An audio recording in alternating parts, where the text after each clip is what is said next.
اور جب ہم نے بنی اسرائیل سے وعدہ لیا کہ تم اللہ تعالیٰ کے سوا دوسرے کی عبادت نہ کرنا اور ماں باپ کے ساتھ اچھا سلوک کرنا، اسی طرح قرابت داروں، یتیموں اور مسکینوں کے ساتھ اور لوگوں کو اچھی باتیں کہنا، نمازیں قائم رکھنا اور زکوٰۃ دیتے رہا کرنا، لیکن تھوڑے سے لوگوں کے علاوہ تم سب پھر گئے اور منہ موڑ لیا۔ تم پر فرض کر دیا گیا ہے کہ جب تم میں سے کوئی مرنے لگے اور مال چھوڑ جاتا ہو تو اپنے ماں باپ اور قرابت داروں کے لیے اچھائی کے ساتھ وصیت کر جائے۔ پرہیزگاروں پر یہ حق اور ثابت ہے۔ آپ سے پوچھتے ہیں کہ وہ کیا خرچ کریں، آپ کہہ دیجئے جو مال تم خرچ کرو وہ ماں باپ کے لیے ہے اور رشتہ داروں اور یتیموں اور مسکینوں اور مسافروں کے لیے ہے، اور تم جو کچھ بھلائی کرو گے اللہ تعالیٰ کو اس کا علم ہے۔ مائیں اپنی اولاد کو 2 سال کامل دودھ پلائیں، جن کا ارادہ دودھ پلانے کی مدت بالکل پوری کرنے کا ہو، اور جن کے بچے ہیں ان کے ذمے ان کا روٹی کپڑا ہے جو مطابق دستور کے ہو۔ ہر شخص اتنی ہی تکلیف دیا جاتا ہے جتنی اس کی طاقت ہو۔ ماں کو اس کے بچے کی وجہ سے یا باپ کو اس کی اولاد کی وجہ سے کوئی ضرر نہ پہنچایا جائے۔ وارث پر بھی اسی جیسی ذمہ داری ہے۔ پھر اگر دونوں یعنی ماں باپ اپنی رضامندی اور باہمی مشورے سے دودھ چھڑانا چاہیں تو دونوں پر کچھ گناہ نہیں، اور اگر تمہارا ارادہ اپنی اولاد کو دودھ پلوانے کا ہو تو بھی تم پر کوئی گناہ نہیں، جبکہ تم ان کو مطابق دستور کے جو دینا ہو وہ ان کے حوالے کر دو۔ اللہ تعالیٰ سے ڈرتے رہو اور جانتے رہو کہ اللہ تعالیٰ تمہارے اعمال کی دیکھ بھال کر رہا ہے۔ وہ ماں کے پیٹ میں تمہاری صورتیں جس طرح کی چاہتا ہے بناتا ہے، اس کے سوا کوئی معبود برحق نہیں، وہ غالب ہے، حکمت والا ہے۔ ماں باپ اور خویش و اقارب کے ترکے میں مردوں کا حصہ بھی ہے اور عورتوں کا بھی۔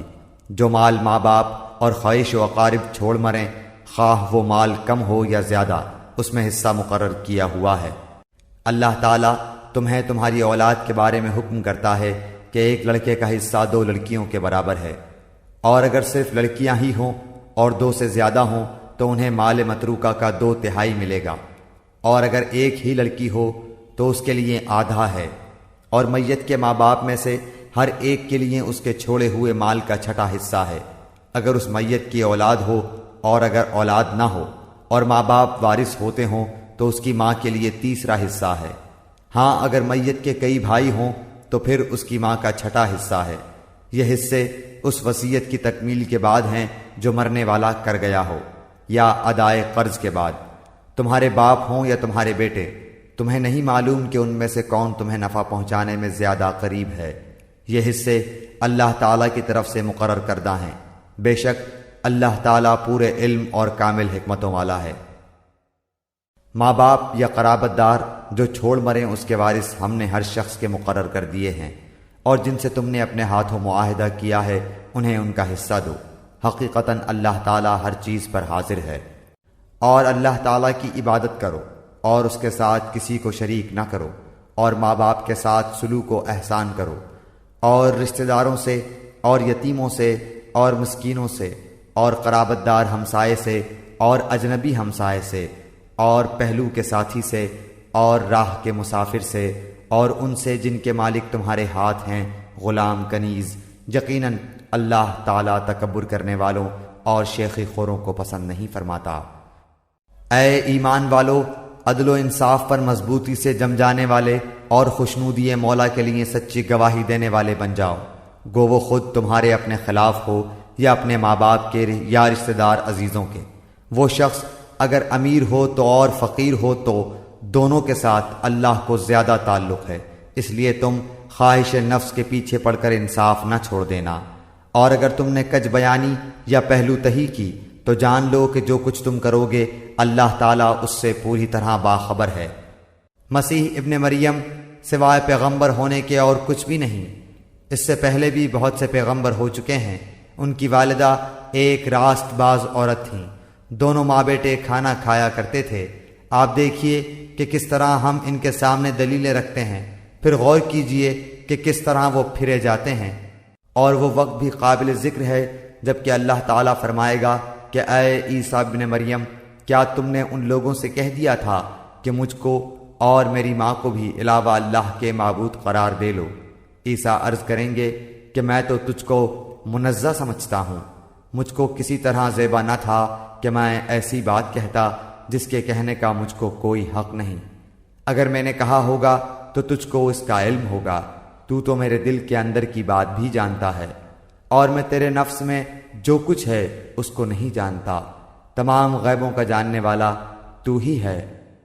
آپ کہیے، کیا آؤ میں تم کو وہ چیزیں پڑھ کر سناؤں یعنی جن کی مخالفت کو تمہارے رب نے تم پر حرام فرما دیا ہے؟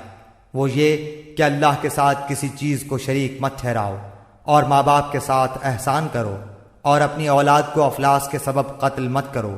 ہم تم کو اور ان کو رزق دیتے ہیں، اور بے حیائی کے جتنے طریقے ہیں ان کے پاس بھی مت جاؤ، خواہ وہ اعلانیہ ہوں خواہ پوشیدہ۔ اور جس کا خون کرنا اللہ تعالیٰ نے حرام کر دیا ہے اس کو قتل مت کرو، ہاں مگر حق کے ساتھ۔ ان کا تم کو تاکیدی حکم ہے تاکہ تم سمجھو۔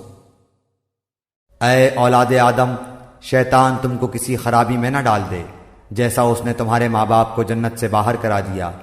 ایسی حالت میں ان کا لباس بھی اتروا دیا تاکہ وہ ان کی شرمگاہیں دکھائے۔ وہ اور اس کا لشکر تم کو ایسے طور پر دیکھتا ہے کہ تم ان کو نہیں دیکھتے ہو۔ ہم نے شیطانوں کو انہی لوگوں کا دوست بنایا ہے جو ایمان نہیں لاتے۔ اور جب موسیٰ علیہ السلام اپنی قوم کی طرف واپس آئے غصہ اور رنج میں بھرے ہوئے تو فرمایا کہ تم نے میرے بعد یہ بڑی بری جانشینی کی۔ کیا اپنے رب کے حکم سے پہلے ہی تم نے جلد بازی کر لی اور جلدی سے تختیاں ایک طرف رکھیں اور اپنے بھائی کا سر پکڑ کر ان کو اپنی طرف گھسیٹنے لگے؟ ہارون علیہ السلام نے کہا کہ اے میری ماں جائے، ان لوگوں نے مجھ کو بے حقیقت سمجھا اور قریب تھا کہ مجھ کو قتل کر ڈالیں، تو تم مجھ پر دشمنوں کو مت ہنساؤ اور مجھ کو ان ظالموں کے ذیل میں مت شمار کرو۔ جب یہ سارا گھرانہ یوسف کے پاس پہنچ گیا تو یوسف نے اپنے ماں باپ کو اپنے پاس جگہ دی اور کہا کہ اللہ کو منظور ہے تو آپ سب امن و امان کے ساتھ مصر میں آؤ، اور اپنے تخت پر اپنے ماں باپ کو اونچا بٹھایا اور سب اس کے سامنے سجدے میں گر گئے۔ تب کہا کہ ابا جی، یہ میرے پہلے خواب کی تعبیر ہے، میرے رب نے اسے سچ کر دکھایا۔ اس نے میرے ساتھ بڑا احسان کیا جبکہ مجھے جیل خانے سے نکالا اور آپ لوگوں کو صحرا سے لے آیا۔ اس اختلاف کے بعد جو شیطان نے مجھ میں اور میرے بھائیوں میں ڈال دیا تھا، میرا رب جو چاہے اس کے لیے بہترین تدبیر کرنے والا ہے، اور وہ بہت علم و حکمت والا ہے۔ اے ہمارے پروردگار، مجھے بخش دے اور میرے ماں باپ کو بھی بخش دے اور دیگر مومنوں کو بھی جس دن حساب ہونے لگے۔ اور تیرا پروردگار صاف صاف حکم دے چکا ہے کہ تم اس کے سوا کسی اور کی عبادت نہ کرنا اور ماں باپ کے ساتھ احسان کرنا۔ اگر تیری موجودگی میں ان میں سے ایک یا یہ دونوں بڑھاپے کو پہنچ جائیں تو ان کے آگے اف تک نہ کہنا، نہ انہیں ڈانٹ ڈپٹ کرنا، بلکہ ان کے ساتھ ادب و احترام سے بات چیت کرنا۔ اور اس لڑکے کے ماں باپ ایمان والے تھے، ہمیں خوف ہوا کہ کہیں یہ انہیں اپنی سرکشی اور کفر سے عاجز و پریشان نہ کر دے، اور اپنے ماں باپ سے نیک سلوک کرنے والا تھا، وہ سرکش اور گناہگار نہ تھا۔ اے ہارون کی بہن، نہ تو تیرا باپ برا آدمی تھا اور نہ تیری ماں بدکار تھی، جبکہ ہم نے تیری ماں کو وہ الہام کیا جس کا ذکر اب کیا جا رہا ہے۔ یاد کر جبکہ تیری بہن چل رہی تھی اور کہہ رہی تھی کہ اگر تم کہو تو میں اسے بتا دوں جو اس کی نگہبانی کرے۔ اس تدبیر سے ہم نے تجھے پھر تیری ماں کے پاس پہنچایا کہ اس کی آنکھیں ٹھنڈی رہیں اور وہ غمگین نہ ہو، اور تو نے ایک شخص کو مار ڈالا تھا، اس پر بھی ہم نے تجھے غم سے بچا لیا۔ غرض ہم نے تجھے اچھی طرح آزما لیا، پھر تو کئی سال تک مدین کے لوگوں میں ٹھہرا رہا، پھر تقدیر الہی کے مطابق اے موسیٰ تو آیا۔ ہارون علیہ السلام نے کہا اے میرے ماں جائے بھائی، میری داڑھی نہ پکڑ اور سر کے بال نہ کھینچ، مجھے تو صرف یہ خیال دامن گیر ہوا کہ کہیں آپ یہ نہ فرمائیں کہ تو نے بنی اسرائیل میں تفرقہ ڈال دیا اور میری بات کا انتظار نہ کیا۔